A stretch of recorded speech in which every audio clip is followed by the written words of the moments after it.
Hey everyone, welcome to another episode of Live Boldly with Sara. Today, grab your journals. We're going to be talking about identity. This is a topic that's come up quite a few times, even in the last, 18 hours. And so I always know when things are coming to the surface that it's something that it's not only affecting me, it's affecting other people as well. So I want to talk to you about this. Identity is something that shifts and changes many times throughout our life. We obviously grow older. We identify with different things that are important to us. And when we are going through major changes, major transitions in our life, it can shake to the core who we are.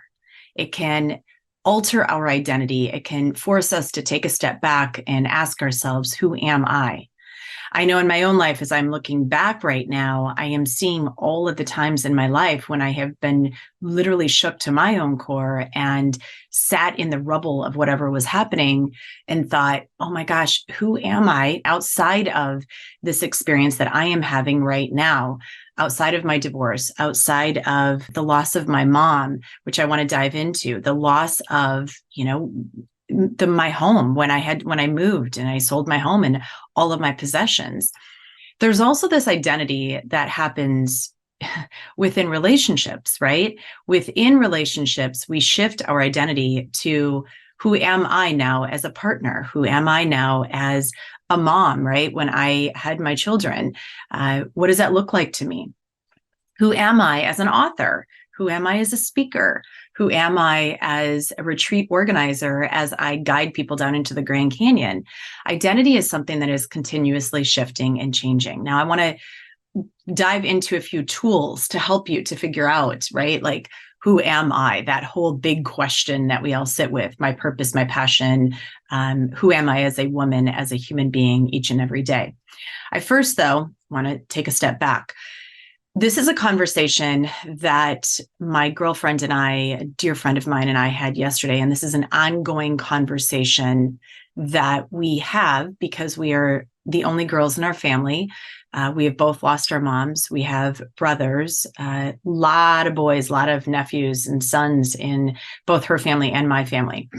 And for those of us who have lost somebody that's very near and dear to us, mother, daughter, it can shift a lot of things within who we are. It shifts our identity. Right now, where I'm sitting with is, who am I now that my mom has left this family physically, and I am now the only girl stepping up into this space? I don't want to identify as the quote mother in the family, right? That's not my role. That's not who I am.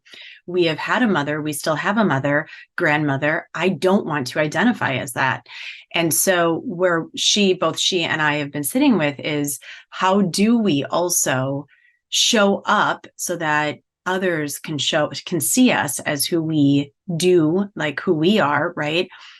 So that we can be honored as the woman that we now are, right? Within this relationship, within this family unit, not stepping into her space, allowing ourselves to continue on as daughters and sisters. And yes, it does shift the dynamic within the family unit, and it also does shift the identity of who we are yet and seen as within the family.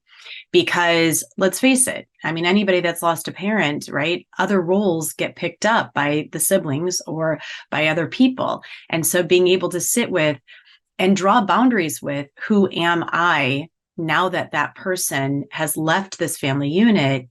Who am I now within this family, right? So that's where we're also sitting a lot with, she and I, with within our own story, within our own identity, within who we are as women, sisters. She has a partner. I don't have a partner. And yet, I also, I have kids as well. And so it's a whole thing, right? It's like continuously, identity is something that we are continuously working with and flowing with. Now, a couple of tools that I use, and I want to share these with you because they're super important and they work. Sit with your values. Sit with what is important to you. That will change throughout your life. You see, actually, those that are watching this on the video, I have a bracelet on right now that's blue. It's because my identity right now as a mom this weekend, is also taking my son to basketball games. That's not going to be forever, right? He's a basketball player, and he's got a big tournament this weekend. And so that's not going to be a part of my identity forever. It is right now. And what is important to you, though, those core values of you every single day that you are walking in this lifetime, right? Those values that you won't ever sway from, that are your true north, that lead with your heart and soul. For me, some of my values are integrity, love, family, honesty. Truth goes within the honesty part, communication, relationships. Those are some of my core values that I walk in every single day. If I feel like I'm being pulled in one way or the other, or I feel anxious, or I feel like I'm off course, I always go back to, okay, Sara, what are your core values? And are you living in those? Health is a huge one for me, including my mental, physical, spiritual, emotional health. And if I feel like I'm not rested, or if I feel like my body is just out of alignment in terms of my energy, I go back to that. All right, what has shifted within my health that is making me feel this way? Where do I need to bring in more, for example, adventure? Where do I need to get away? Where do I need to, and just, sit with who I am? And so diving into what your core values are and really allowing yourself to sit in those, it's super, super important. How do you do that? How do you do that, Sara? I get asked this a lot. How do you do that? Well, first of all, take inventory of them every 6 months or so. Do what feels right for you. There is no right or wrong way to doing this, by the way. I take inventory about every 6 months, and then I do the deep dive about every year with my values and making sure that I am in alignment with them. That's why I do some of the things that I do. And people ask me, like, how do you do it? Like selling my house and 95% of my stuff. Why? How did I do that? That was scary as shit, by the way. That was one of the most scary things I've done, which is like letting go of what I knew to be my home, right? And moving across the street, literally into 800 square feet from 4,200 square feet. That was scary, letting go of 95% of our stuff and talking to my boys about not bringing in anything that didn't touch our heart and our soul. That was scary. The reason why I did it, though, is because it honored the values and who I am. I knew that I needed to strip down from the material in order to really dive into what was super important, which is memories, family, right? Feeling stability financially, not feeling like I was working to keep material items in my life, rather healing in order to keep my family together. That's why I did it. And yeah, I open my front door right now and I look out and I see my old house. And, there are days where I sit there and I go, wow, that, there's some memories there. The reason we stayed on the street, this is the reason we also stayed on the street, is because I wanted my kids to continue to have the stability and connection. Connection is super important to me. And so I talked to them about that. I said, is this going to feel too weird for you? And they were like, this is where our friends are. No, if this is what we need to do, then this is where we'll stay. And I'm so happy that we stayed on the street, that we did, because I love our neighbors. They become, like not only friends, but family for me, which, that was needed. Like I needed the support through that time. Support was huge during that time in my life. Here's the thing. This is the other thing that is really important when you're aligning with your values, is that it allows you to do things that are really uncomfortable because it's the right thing to do. So when people ask me about, how do you do those things that are super scary, there's always a space in your life where it's also a little bit of excitement for what's next. Sometimes we mistake fear. We think it's fear, and it's actually excitement. It lands in the body very much sometimes in the same way. And so I sat with what's possible on the other side of, stepping out of my comfort zone, moving into, an 800 square foot place rental with my boys. And, the thing that allowed me to do that was aligning with my values, knowing that I'm stepping out of my comfort zone, but I'm doing it for all of the right reasons.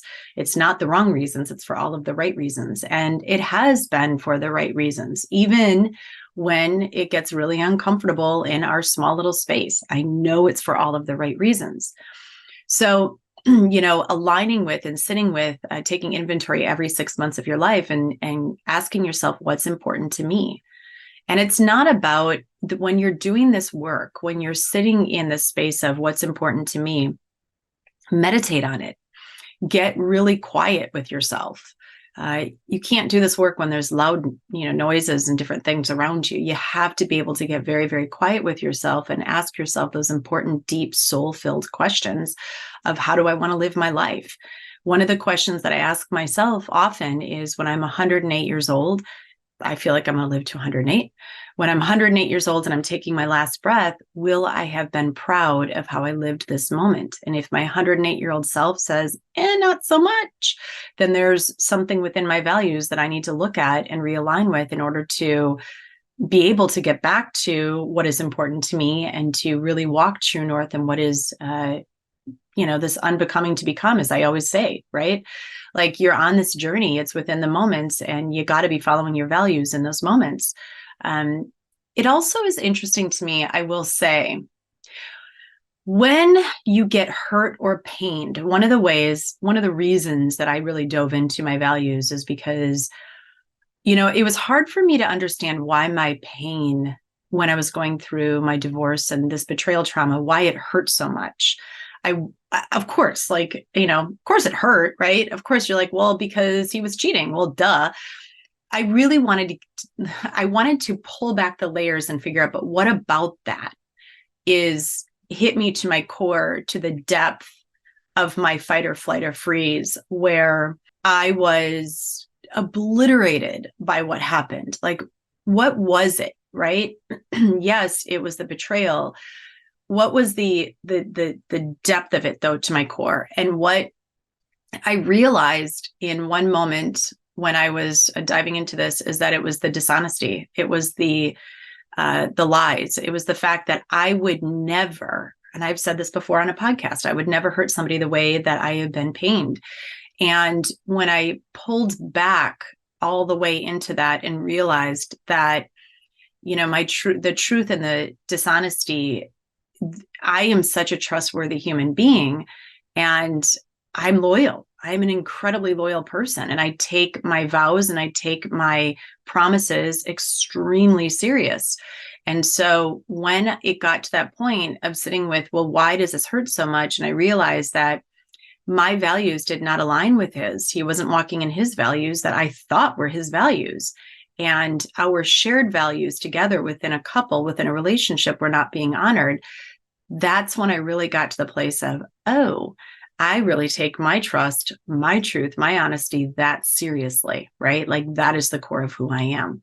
So that is one way to really dive into your values and finding out who you are in order to identify or to have that identity, right? To really be diving into who am I as a woman, as a partner, as whatever it is, and understand that this forever changes, right? This is not just like, this is something that we continue to dive into over and over and over again. That's why I continue to bring it on to the podcast and work with it with my clients, because it is forever changing. When we lose somebody in our family household, for example, like I did with my mom, I've been getting really quiet with who am I now within this family unit as literally the only girl. I am the only daughter, right?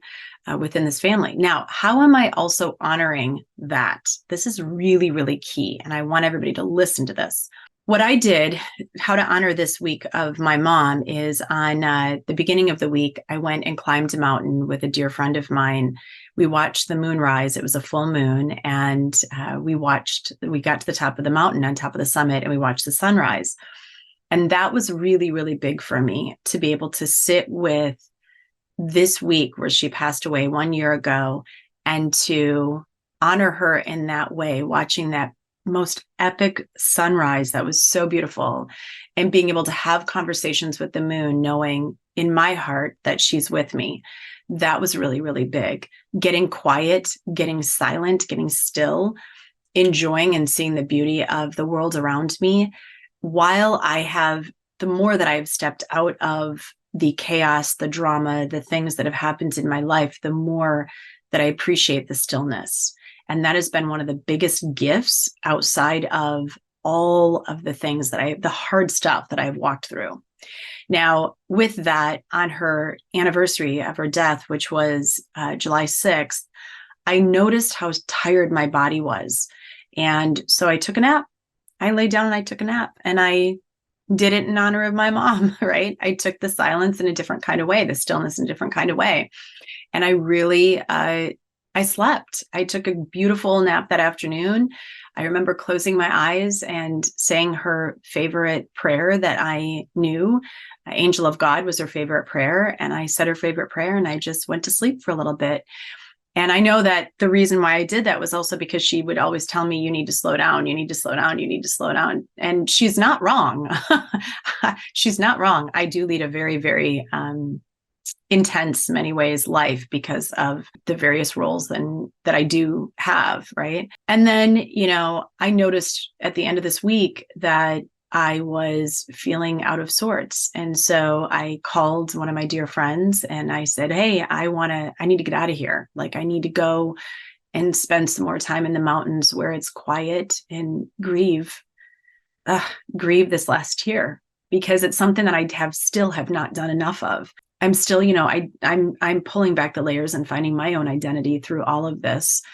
As I turn 50 this year, and my youngest is going to be getting out of the house in 2 years, and I'm noticing how my sons need me, but in a different kind of way. My dad needs me, but in a different kind of way.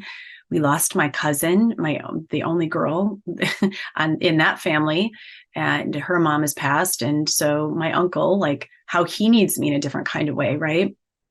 And how I also want to show up for them. And so I called her and I just said, hey, I want to go to Yosemite and watch the waterfalls. And would you want to go? And so that's what we're going to do. We're going to do an overnight drive Sunday night into Monday morning and go climb Clouds Rest on Monday and watch the sunset. And we're going to, spend some time out in the wilderness and come home on Tuesday. And I just said, that those 36 hours for me, 48 hours, 36-ish, are going to be so important and impactful that it's those moments, it's those hours that they literally guide me into what's next for me and my identity and who I also choose to be and how I choose to show up in this world. So I hope this podcast helps you dive into what your values are, who you are, what your roles are, how you might want to shift those, how you want to show up in this world, not only for others first, most importantly, first for yourself, because, you were born into light, and there's a reason you are here right now. I believe that with my heart and soul for every single one of us, and allowing that light to guide us. That is our true north. Those are our values. And I welcome you to this beautiful space of uncovering them and allowing them to guide you in your life too. Reach out for anything that you need from me. I'm always here. Social media, Sara@SaraSchultencrans.com is my email. You can find me on socials at Sara Schulten Crans. Live Boldly Podcast. That is our podcast page on Instagram. And I am happy to be there for you too. And remember that we do have retreats coming up in 2024. We have one remaining in 2023, and that is the end of July 22nd to the 25th in the San Juan Mountains outside of Telluride. Myself and Florence Williams is running that. We are running that one together. It is beautiful. Yes, we still have, I believe, 4 spots left. And so if you would like to come and dive into your values and who you are with us, I'd love to uncover that and do this work with you. We're going to be 3 nights, I believe. It's beautiful up in this cabin. Oh my goodness. Up in, the night of the 22nd, 23rd, 24th. Yep. 3 nights, 4 days, up in the San Juan Mountains. It's gorgeous. It is just such a unbelievable place, incredible food. We're going to be doing forest bathing, really diving into some coaching, some energy work, which I love to do with people, meditating. I will be guiding you through some incredible meditations in nature and exploring and hiking. It is an incredible space. We did it last year and I loved it. So that is our last one for 2023. And then 2024 retreats will be up on my website shortly. Probably within the next month or two, we will be doing the Grand Canyon in January, March, and I believe June. So stay tuned for those as well. I'm so happy to have you here. And also, if you're looking for anybody to do a speaking engagement at your place of work and or any kind of women's event, you know that I love doing them, and I am here for that as well. We will talk to you soon. Have a wonderful remainder of your day.